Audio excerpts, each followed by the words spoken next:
નમસ્કાર. ચાલો આજે એક ખૂબ જ મહત્વના સવાલનો જવાબ શોધીએ. શેર બજારની આ જટિલ દુનિયામાં લાંબા ગાળે સફળ થવાનો સાચો રસ્તો કયો છે? આ વિશ્લેષણમાં આપણે રોકાણની દુનિયાને એકદમ સરળ બનાવીશું અને એક સ્પષ્ટ રસ્તો શોધીશું. તો ચાલો શરૂ કરીએ. તો સૌથી પહેલો અને સૌથી મોટો સવાલ, બજારમાં લાંબા સમય સુધી ટકી રહેવા અને સફળ થવા માટેની કઈ એક ચાવી છે? તમને શું લાગે છે? જવાબ કદાચ એ નથી જે આપણે બધા વિચારીએ છીએ. આજે આપણે 4 મુખ્ય મુદ્દાઓ પર વાત કરીશું. પહેલાં આપણે શેરબજાર શું છે એની મૂળભૂત બાબતોને સમજીશું. પછી એનાથી પણ એક સરળ રસ્તો એટલે કે મ્યુચ્યુઅલ ફંડ્સ વિશે જાણીશું. ત્યાર પછી એસઆઈપીની અસલી તાકાત શું છે એ જોઈશું. અને છેલ્લે સૌથી અગત્યની વાત, એક સફળ રોકાણકાર બનવા માટે કેવી માનસિકતા કેળવવી જોઈએ. તો ચાલો શરૂઆત કરીએ આપણા પહેલા પડાવથી, શેર બજારને સમજવું. મોટાભાગના લોકો માટે રોકાણનો પર્યાય જ શેર બજાર છે. તો ચાલો એના પાયાને બરાબર સમજી લઈએ.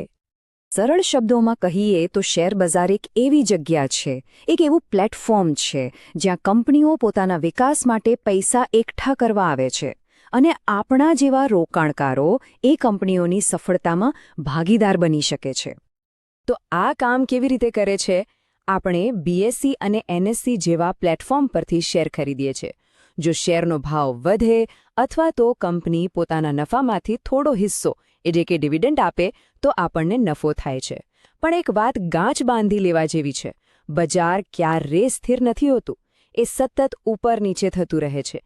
એટલે કે નફાની સંભાવના છે તો જોખમ પણ એટલું જ છે. હવે જો સીધા શેરમાં રોકાણ કરવું થોડું અઘરું કે જોખમી લાગતું હોય તો ચિંતા કરવાની જરૂર નથી. એક બીજો અને ઘણો સરળ રસ્તો પણ છે. આપણો બીજો મુદ્દો, મ્યુચ્યુઅલ ફંડ. મ્યુચ્યુઅલ ફંડને એક સામૂહિક પિગી બેંક જેવો સમજો. ઘણા બધા લોકો થોડા પૈસા ભેગા કરે છે. પછી એક એક્સપર્ટ, જેને આપણે ફંડ મેનેજર કહીએ છીએ, એ બધા પૈસાને અલગ અલગ સારી જગ્યાએ રોકે છે. એકદમ સરળ. આનાથી ફાયદો શું થાય? સૌથી મોટો ફાયદો છે ડાયવર્સિફિકેશન. મતલબ તમારા પૈસા કોઈ એક કંપનીમાં નથી રોકાતા, પણ અનેક જગ્યાએ વહેંચાઈ જાય છે, એટલે જોખમ ઘટી જાય.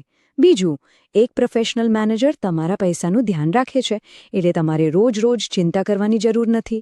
અને હા, તમે નાનામાં નાની રકમથી પણ શરૂઆત કરી શકો છો.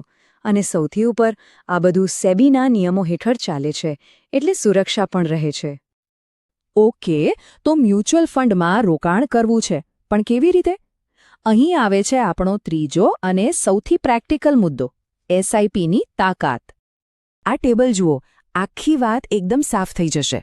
એક બાજુ છે સીધા શેર, જ્યાં તમારે બધું જ જાતે જ સંભાળવાનું છે, સંશોધન કરવું પડે છે અને જોખમ પણ વધારે છે. બીજી બાજુ છે મ્યુચ્યુઅલ ફંડ. અહીં એક પ્રોફેશનલ બધું જ સંભાળે છે, જોખમ ઓછું છે અને એસઆઈપી દ્વારા શરૂઆત કરવી એકદમ સરળ છે. ખાસ કરીને જેઓ નવા છે અથવા લાંબા ગાળાનું વિચારી રહ્યા છે તેમના માટે આ એકદમ યોગ્ય છે. સિપ એટલે કે સિસ્ટમેટિક ઇન્વેસ્ટમેન્ટ પ્લાન. નામ મોટું છે પણ કામ એકદમ સરળ. બસ દર મહિને એક નક્કી કરેલી તારીખે એક નક્કી કરેલી રકમ તમારા બેંક ખાતામાંથી કપાઈને મ્યુચ્યુઅલ ફંડમાં જતી રહે. આ ખાલી રોકાણ નથી, આ એક નાણાકીય શિસ્ત કેળવવાની રીત છે. એસઆઈપીનો અસલી જાદુ છે રૂપી કોસ્ટ એવરેજિંગમાં. ચાલો સમજીએ. જ્યારે બજાર ગગડે છે અને બધા લોકો ડરીને વેચવા લાગે છે, ત્યારે તમારી એસઆઈપી એ જ પૈસામાં વધુ યુનિટ્સ ખરીદી લે છે. અને જ્યારે બજાર તેજીમાં હોય ત્યારે ઓછા યુનિટ્સ ખરીદાય છે. લાંબા ગાળે આનાથી તમારી ખરીદીની સરેરાશ કિંમત નીચે આવે છે. મતલબ કે બજારના ઉતાર ચઢાવનો ડર ઓછો થઈ જાય છે. અને લોકો આ વાતને કેટલી ગંભીરતાથી લઈ રહ્યા છે એનો પુરાવો આ આંકડો છે. હમણાં જ એક જ મહિનામાં ભારતમાં લોકોએ એસઆઈપી દ્વારા 26,000 કરોડ રૂપિયાનું રોકાણ કર્યું. હા, 26,000 કરોડ. આ બતાવે છે કે લોકો હવે શિસ્તબદ્ધ રોકાણની તાકાતને ઓળખી ગયા છે. તો આપણે શેરબજાર સમજ્યું, મ્યુચ્યુઅલ ફંડ જાણ્યું, એસઆઈપી વિશે પણ વાત કરી. પણ આ બધા સાધનો ત્યારે જ કામના છે જ્યારે આપણી માનસિકતા સાચી હોય. અને એ જ છે આપણો છેલ્લો અને સૌથી અગત્યનો વિભાગ, એક વિજેતા રોકાણકારની માનસિકતા. આ એક વાક્ય આખી ચર્ચાનો સાર છે. યાદ રાખજો, રોકાણમાં સફળતાનો સૌથી મોટો આધાર ડિસિપ્લિન એટલે કે શિસ્ત છે. તમે ક્યારે બજારમાં પૈસા નાખો છો કે કયો શેર પસંદ કરો છો એના કરતાં પણ વધારે જરૂરી એ છે કે તમે કેટલા શિસ્તબદ્ધ રહો છો. તો આ શિસ્ત એટલે શું? આ 5 બાબતો. પહેલું, તમારા બધા પૈસા એક જ જગ્યાએ ન નાખો. એને ઇક્વિટી અને ડેટ જેવી અલગ અલગ કેટેગરીમાં વહેંચો. બીજું, એક જ સેક્ટરમાં રોકાણ કરવાને બદલે અલગ અલગ સેક્ટરમાં ફેલાવો. ત્રીજું, તમે કેટલું જોખમ લઈ શકો છો એ સમજો. અને સૌથી અગત્યનું, પાંચમું, લાગણીમાં આવીને નિર્ણયો ન લો. બજારમાં ડર અને લાલચનું વાતાવરણ હોય ત્યારે શાંત રહો. એક વાત હંમેશા યાદ રાખજો, બજાર તો ઉપર નીચે થવાનું જ છે, એ એનો સ્વભાવ છે. અસલી જોખમ બજારમાં નથી, અસલી જોખમ આપણા વર્તનમાં છે.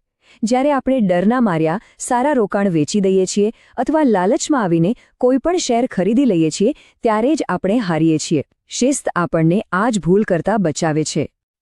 તો છેલ્લે સવાલ એ નથી કે બજાર શું કરશે. બજાર તો અસ્થિર જ રહેશે. અસલી સવાલ એ છે કે આપણે શું કરીશું. શું આપણી રોકાણની સ્ટ્રેટેજી એટલી મજબૂત છે કે તે બજારના દરેક તોફાનને સહન કરી શકે?